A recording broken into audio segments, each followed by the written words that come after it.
Hello दोस्तों, नमस्कार। उम्मीद करता हूँ आप लोग सभी स्वस्थ होंगे और मस्त होंगे और सभी लोग अपने अपनी पढ़ाई के साथ व्यस्त होंगे। आप सभी लोगों का ARU के स्टडी पॉइंट में स्वागत है। पिछली जो हमने वीडियो देखी थी दोस्तों, उत्तराखंड के जो गढ़वाली और कुमाऊनी शब्द थे उनकी वीडियो देखी थी, ठीक है। उससे पहले भी मैंने उसी की वीडियो बनाई थी। लेकिन उत्तराखंड 2022 में जो पेपर हुआ था पुलिस का, उसका मैं यहाँ पर सॉल्यूशन कराने पर लगा हुआ हूँ, ठीक है। और भी जितने भी पेपर हैं उनका भी करवा रहा हूँ। आज क्वेश्चनों की संख्या ज़्यादा है तो हम यहाँ पर सीधे क्वेश्चन की ओर बढ़ेंगे, ज़्यादा बातें नहीं करेंगे, ठीक है। इंपॉर्टेंट क्वेश्चन है, सारे सिलेक्टेड क्वेश्चन है, ठीक है दोस्तों। तो क्वेश्चन नंबर 69 है, जैसे आप स्क्रीन पे देख रहे होंगे। 68 तक हमने कर लिया था। अगर आपने पिछली वीडियो नहीं देखी है तो डिस्क्रिप्शन में जाके लिंक दे रखा है, आप लोग वहाँ से देख लीजिए, ठीक है।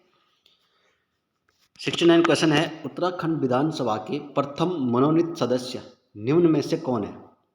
क्या बोल रहा है, उत्तराखंड विधानसभा, ठीक है, कि जो सदस्य हैं वो मनोनीत वाले कौन से हैं, तो वो हैं, ये हो जाएगा, इसका राइट आंसर हो जाएगा श्री रसेल वैलेंटाइन गार्डनर, ठीक है। क्या होता है दोस्तों कि उत्तराखंड विधानसभा की जो सीटें हैं वो 70 हैं और पहले क्या थी 70 प्लस 1, यानी 70 तो ऑलरेडी थी विधानसभा में सीटें, ठीक है। लेकिन एक क्या होता था, मनोनीत होता था, ठीक है, राज्यपाल द्वारा, समझ गए। बढ़ते अगले क्वेश्चन पे। और क्वेश्चन नंबर 70 है, निम्न में से कौन उत्तराखंड के पहले मुख्यमंत्री थे। पहले मुख्यमंत्री का नाम पूछ रहा है तो उत्तराखंड के पहले मुख्यमंत्री कौन थे, नित्यानंद स्वामी, ठीक है। और दूसरे कौन थे, भगत सिंह कोश्यारी। और तीसरे कौन थे, नारायण दत्त तिवारी। और चौथे कौन थे, भुवन चंद खंडूड़ी, भुवन चंद खंडूड़ी, ठीक है। ठीक, क्या हो जाएगा, चौथे। ये जो मुख्यमंत्री है उत्तराखंड के, उनका क्रम ये है और ये याद होना बहुत ज़रूरी है, ठीक है। पहले नित्यानंद स्वामी, दूसरे हैं भगत सिंह कोश्यारी, तीसरे हैं ND तिवारी यानी नारायण दत्त तिवारी, और चौथे कौन से, भुवन चंद खंडूड़ी, ठीक है। तो क्लियर होगी बात। तो ये सीरियल क्रम आप लोगों को याद करना है। बढ़ते अगले क्वेश्चन की ओर। क्वेश्चन नंबर 71, उत्तराखंड विधानसभा के प्रथम अध्यक्ष कौन है। विधानसभा के प्रथम अध्यक्ष, ये जरूर पढ़ना है यार, हम लोग यहाँ कन्फ्यूजन होते हैं, हम क्वेश्चन को ठीक से नहीं पढ़ पाते, ठीक है। विधानसभा के प्रथम अध्यक्ष पूछ रहे हैं तो वो थे प्रकाश पंत, ठीक है दोस्तों। तो राइट आंसर क्या हो जाएगा, प्रकाश पंत। बढ़ते अगला क्वेश्चन की ओर। अगला क्वेश्चन है, उत्तराखंड से राज्यसभा में सदस्यों की संख्या कितनी है। राज्यसभा है, ठीक है, भारत सरकार है। भारत सरकार के अंदर क्या होते हैं, संसद होती है। संसद के कितने अंग होते हैं, राज्यसभा, लोकसभा और राष्ट्रपति। लेकिन ये क्या पूछ रहे हैं कि उत्तराखंड से राज्यसभा में, समझो पहले ध्यान से, उत्तराखंड से राज्यसभा में, लोकसभा में नहीं, राज्यसभा में सदस्यों की संख्या कितनी होती है, तो वो कितनी होती है, 3 होती है। यानी उत्तराखंड से राज्यसभा के जो सदस्यों की संख्या है, जितने जितने सदस्य उत्तराखंड से राज्यसभा में जाते हैं तो वो 3 हैं। तो सीट कितनी है, 3 है, समझ गए बात को। अभी चाहे कैसे भी पूछ सकता है कि उत्तराखंड से राज्यसभा की सीटों की संख्या कितनी है, ठीक है। तो इसलिए सीधे यहाँ पर पूछा जाए कि उत्तराखंड से राज्यसभा में सदस्यों की संख्या कितनी है, ठीक है। तो आपको अपने माइंड से याद करना है कि उत्तराखंड से 3 लोग ऐसे हैं जो राज्यसभा में जाते हैं, बस। अब वो कैसे भी पूछे, वो ऐसे पूछे सदस्यों की संख्या कितनी है, चाहे सीटें कितनी हैं, समझ गए बात को। तो आपको सिर्फ केवल ये याद रखना है कि भाई 3 लोग हैं और वो कहाँ हैं, भारत सरकार की क्या है, राज्यसभा में, बस कहानी खत्म, क्लियर। बढ़ते अगले क्वेश्चन की ओर। क्वेश्चन नंबर 73 है, जमींदारी उन्मूलन और भूमि सुधार अधिनियम उत्तराखंड में निम्नलिखित में से किस वर्ष लागू हुआ। जमींदारी अधिनियम, भूमि से सुधार एक अधिनियम बनाया गया, ठीक है। तो ये कब हुआ, 2021 में। ये नियम कब लागू किया, 2021 में, भूमि जमींदारी उन्मूलन का और भूमि सुधार अधिनियम का, समझ गए ना बात को।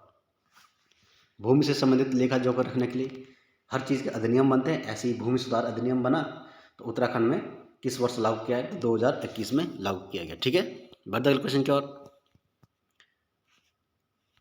अगला क्वेश्चन है यहाँ पर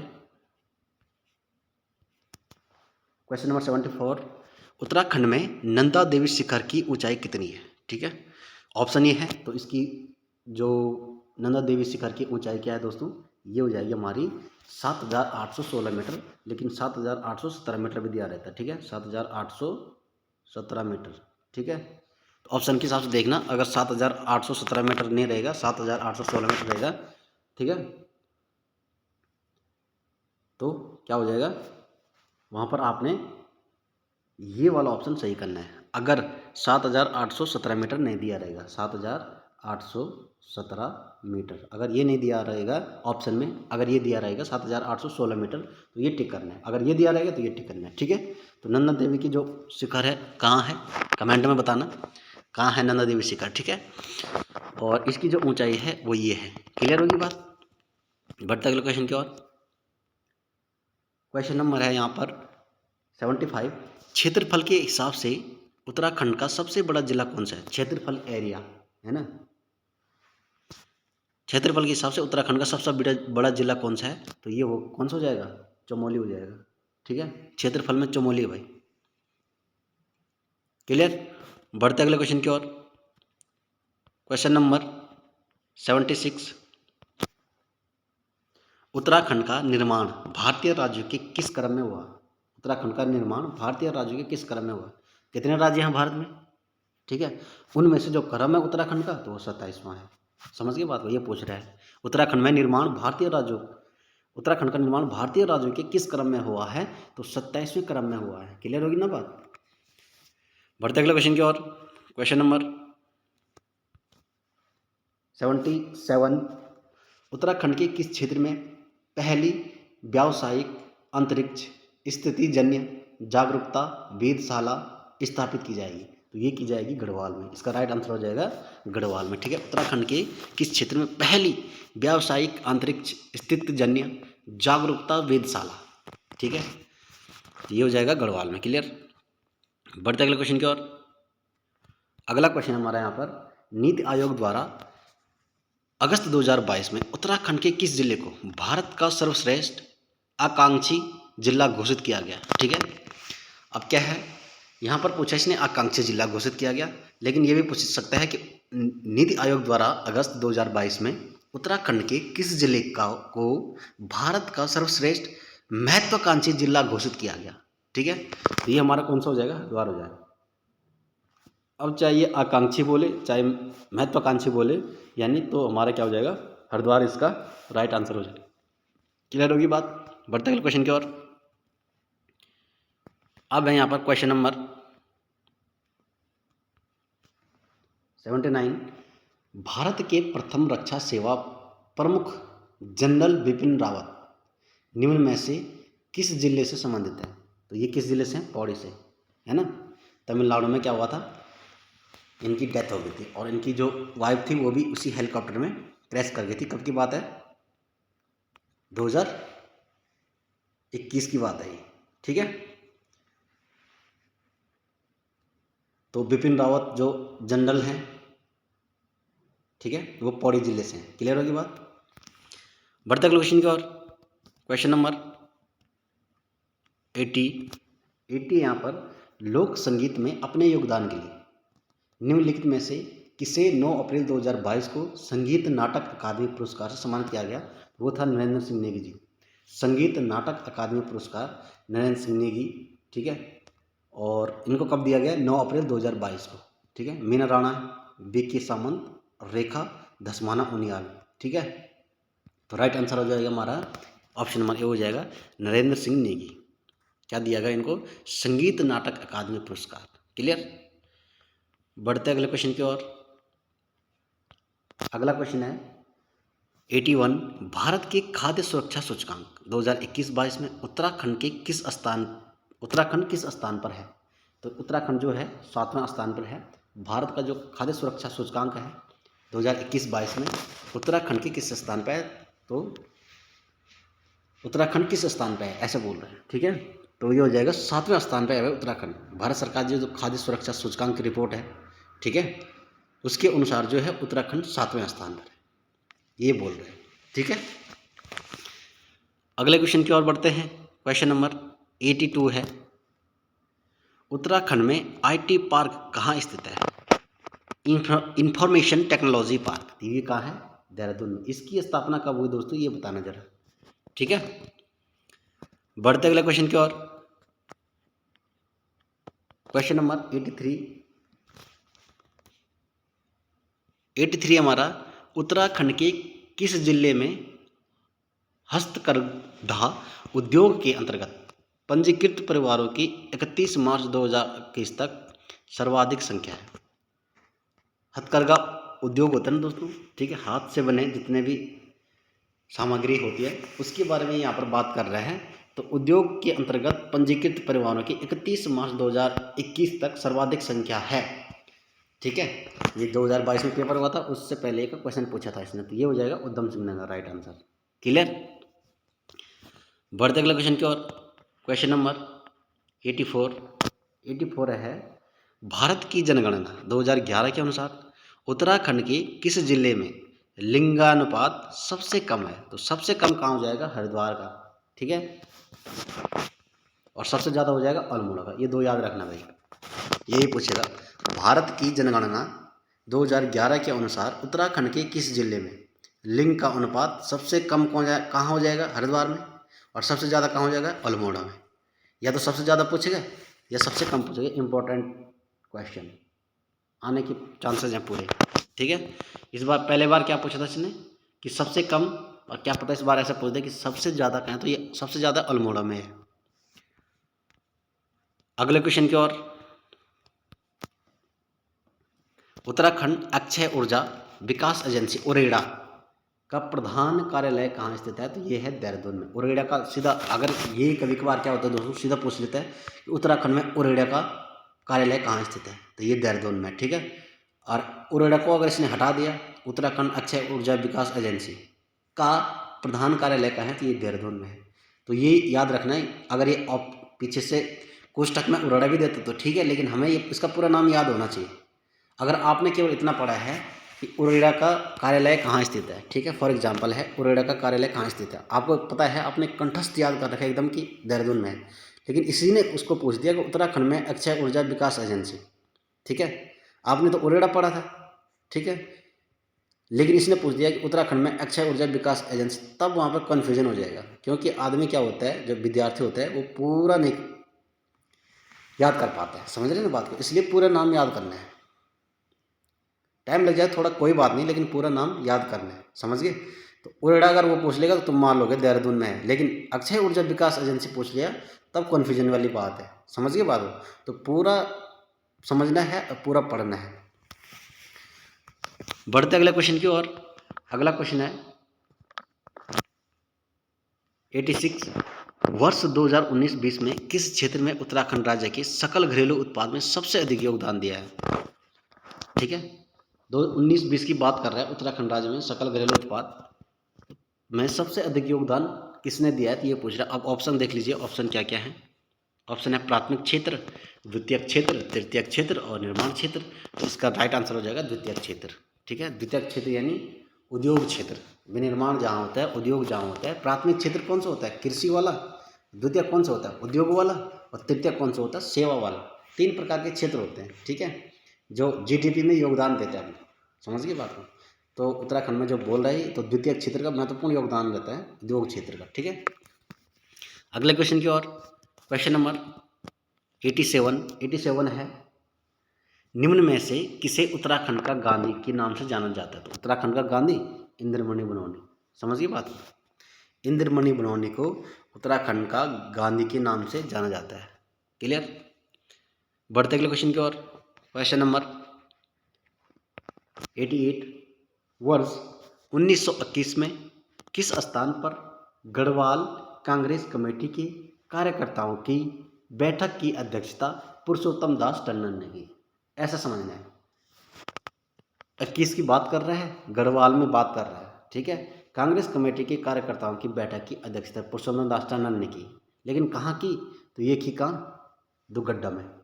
समझ गई बात को। और दुगड्डा कहाँ पड़ता है? पौड़ी में पड़ता है। क्लियर। बढ़ते अगले क्वेश्चन की ओर। क्वेश्चन नंबर 89, गढ़वाल का बारदोली के रूप में विख्यात स्थल है। गढ़वाल का बारदोली गुजरू को कहते हैं, गुजरू। और कुमाऊं का बारदोली किसको कहते हैं? कमेंट में बताना, ठीक है। तो राइट आंसर क्या हो जाएगा? गढ़वाल का बारदोली गुजरू। क्लियर। अगले क्वेश्चन की ओर। क्वेश्चन नंबर 90, डोला पाल की आंदोलन से संबंधित था। तो डोला पालकी आंदोलन संबंधित था, ये था शिल्पकारों से। ठीक ठीक ठीक है, शिल्पकारों से डोला पालकी आंदोलन संबंधित था दोस्तों, और ये कहाँ से था? कुमाऊं से संबंधित था। क्लियर है? अगले क्वेश्चन की ओर बढ़ते हैं। क्वेश्चन नंबर 91, 1857 के विद्रोह के प्रफोस्टन के समय कुमाऊं कमिश्नर कौन थे? 1857 में 1857 की क्रांति, उसी विद्रोह की बात कर रहे हैं। उसके समय पूछा जाए कि कुमाऊं के कमिश्नर कौन थे? 1857 सर हेनरी रैमजे। तो ये 1857 में सर हेनरी रैमजे क्या थे दोस्तों? कुमाऊं के कमिश्नर थे। क्लियर? अगले क्वेश्चन की ओर बढ़ते हैं। क्वेश्चन नंबर 92 है, मथुरा प्रसाद नेथानी एवं कुछ अन्य गढ़वालियों ने निम्नलिखित में से किस स्थान पर 1907 में गढ़वाल भातृमंडल की स्थापना की?